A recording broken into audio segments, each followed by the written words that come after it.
اعوذ باللہ من الشیطان الرجیم، بسم اللہ الرحمن الرحیم۔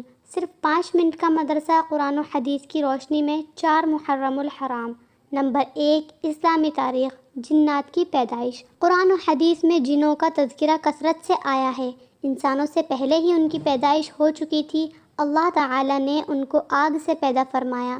ایک طویل زمانے تک وہ زمین میں آباد رہے، پھر انہوں نے فساد مچانا اور خون بہانا شروع کیا تو اللہ تعالیٰ نے فرشتوں کے ذریعے انہیں سمندر کے جزیروں اور دور دراز پہاڑوں کی طرف بھگا دیا۔ ابلیس بھی جنات میں سے تھا، لیکن کثرت عبادت کی وجہ سے فرشتوں کا سردار بنا دیا گیا تھا۔ لیکن جب اللہ تعالیٰ نے حضرت آدم علیہ السلام کے سامنے سجدہ کرنے کا حکم دیا تو اس نے تکبر کیا اور سجدہ کرنے سے انکار کر دیا۔ چنانچہ اللہ تعالیٰ نے دھتکار کر اس کو دنیا میں بھیج دیا اور اس سے تمام نعمتیں چھین لی۔ اس طرح تکبر نے اسے ہمیشہ کے لیے ذلیل و رسوا کر دیا۔ حضور صلی اللہ علیہ وسلم اس دنیا میں انسان و جنات دونوں کی ہدایت اور رہنمائی کے لیے بھیجے گئے تھے۔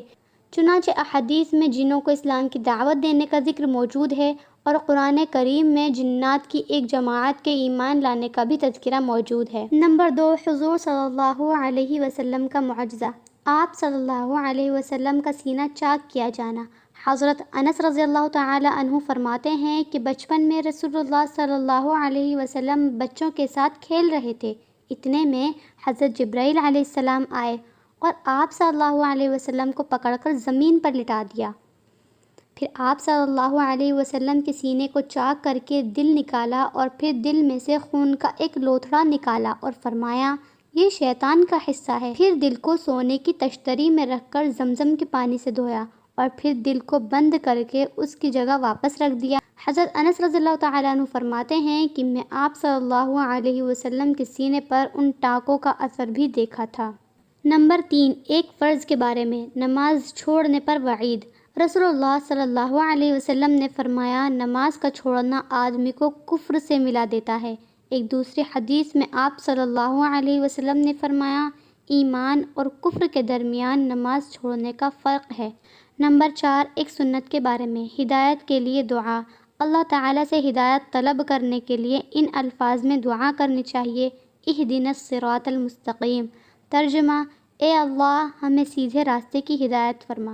نمبر 5، ایک اہم عمل کی فضیلت، نماز کے بعد کی تسبیحات۔ رسول اللہ صلی اللہ علیہ وسلم نے فرمایا جو شخص ہر نماز کے بعد 33 مرتبہ سبحان اللہ، 33 مرتبہ الحمدللہ، 33 مرتبہ اللہ اکبر، یہ 99 مرتبہ ہوئے، اور لا الہ الا اللہ وحدہ لا شریک لہ لہ الملک ولہ الحمد وہو علی کل شیء قدیر، یہ مل کر 100 ہوئے، پڑھے گا تو اس کے گناہ معاف ہو جائیں گے خواہ سمندر کے جھاگ کے برابر ہوں۔ نمبر 6، ایک گناہ کے بارے میں، اسلام کے علاوہ کوئی دین مقبول نہیں۔ قرآن میں اللہ تعالیٰ فرماتا ہے جو شخص اسلام کے علاوہ کسی دوسرے دین کو پسند کرے گا تو اس کا وہ دین ہرگز قبول نہ کیا جائے گا اور وہ آخرت میں نقصان اٹھانے والوں میں شامل ہوگا۔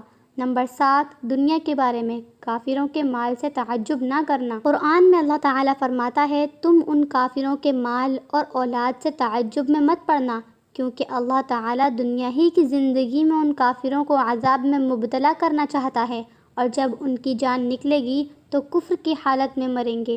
نمبر 8، آخرت کے بارے میں، قبر کے 3 سوال۔ ایک مرتبہ رسول اللہ صلی اللہ علیہ وسلم نے فرمایا مومن بندہ جب قبر میں پہنچتا ہے تو اس کے پاس 2 فرشتے آتے ہیں اور اس کو بٹھاتے ہیں، پھر اس سے پوچھتے ہیں کہ تیرا رب کون ہے؟ وہ کہتا ہے کہ میرا رب اللہ ہے۔ پھر پوچھتے ہیں کہ تیرا دین کیا ہے؟ وہ کہتا ہے میرا دین اسلام ہے۔ پھر پوچھتے ہیں تمہارا نبی کون ہے؟ وہ کہتا ہے محمد رسول اللہ صلی اللہ علیہ وسلم۔ نمبر 9، طب نبوی سے علاج، کھجور سے علاج۔ رسول اللہ صلی اللہ علیہ وسلم نے فرمایا زچگی کی حالت میں تم اپنی عورتوں کو کھجوریں کھلاؤ اور اگر وہ نہ ملیں تو سوکھی کھجوریں کھلاؤ۔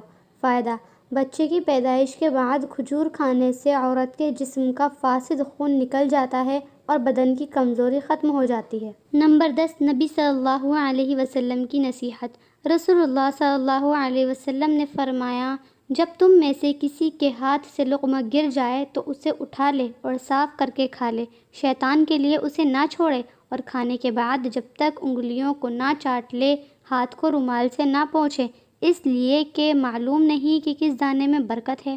وما علینا الا البلاغ، جزا اللہ عنا محمدا ما هو اہلہ صلی اللہ علیہ وسلم۔ السلام علیکم ورحمۃ اللہ وبرکاتہ۔